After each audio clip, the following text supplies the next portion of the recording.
Hey everyone, welcome back to my YouTube channel. Today I'll be showing you how to make this iya basira stew. It is called Panla Fish Stew. This stew is absolutely delicious. It is something that I make when I want to have a taste of mama put kind of food.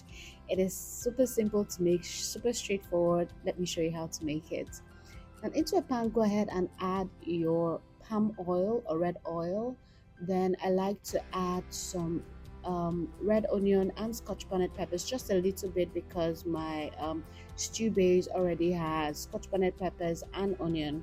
Now my stew base consists of onion, pepper, shombo, and tatashe. Shombo is fresh cayenne pepper, and tatashe is fresh paprika. But feel free to use whatever mixture that you have on hand. You can add tomatoes, you can use red bell peppers, you can use only tatashe, you can use a combination of tomatoes and tatashe. Whatever rocks your boat, go ahead and use that. So what I typically like to do is I like to rough blend my stew base, then boil it down and set that aside. Now, once that has fried up a bit, I uncover that, and the next thing is to start to season immediately. This doesn't require so much seasoning, just a little seasoning goes a long way.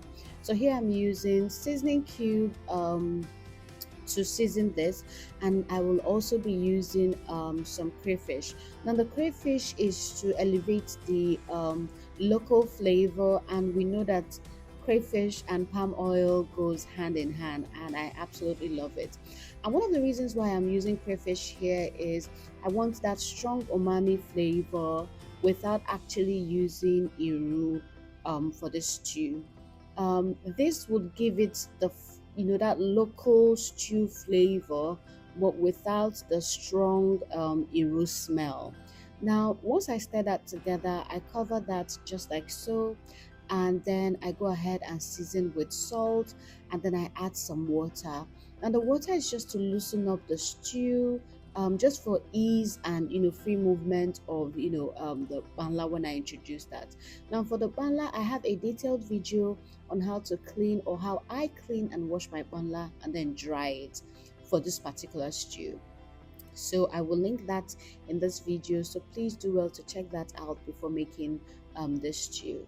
Now what I like to do is I like to go ahead and add the panla fish. Now because of the way that I clean or wash and then dry my panla, the panla can cook for for a long time in the stew, and it wouldn't fall apart. Now once I've added the panla to the stew, the next thing I like to do is to add boiled eggs. And this is totally optional, but yay, I love eggs in my palm oil stew.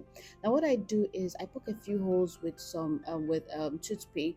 That way the stew will penetrate into the eggs. And once I've done that, I like to typically cover that and allow that to cook on low heat, just like so.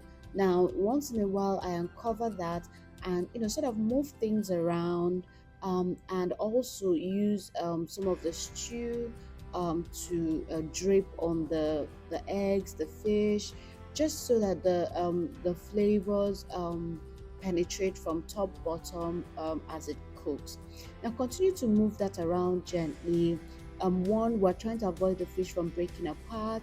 Two, we are trying to move things along so that one side or the pot doesn't burn. Just continue to move things around and make sure that it's still not as thick as it was before when we first started cooking it. Now just like this, the stew is ready. This is a minimal effort stew.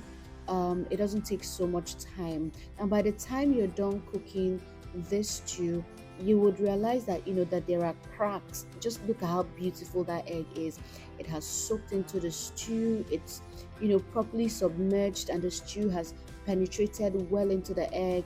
And yeah, so this is typically the reason why you have to consistently bathe the eggs and the fish with the sauce as you continue to cook it, just like so. Now this stew is ready. It is super easy to make. It is super straightforward. The full ingredient list will be in the caption below, so don't worry, you can check that out before you start making the stew. Now that's it. I hope that you liked this video and I hope that you enjoyed it. And before you leave, don't forget to subscribe to my YouTube channel. It is free. I can also share this with your family and friends. Now to serve this, I typically like to serve this with white rice and beans and plantain, but feel free to do whatever rocks your boat. And I hope that you liked this and I hope that you enjoyed this. And until next time, I love you, Monchos. Don't forget to check out my other videos for inspiration. And yeah, I'll see you in my next one. Bye.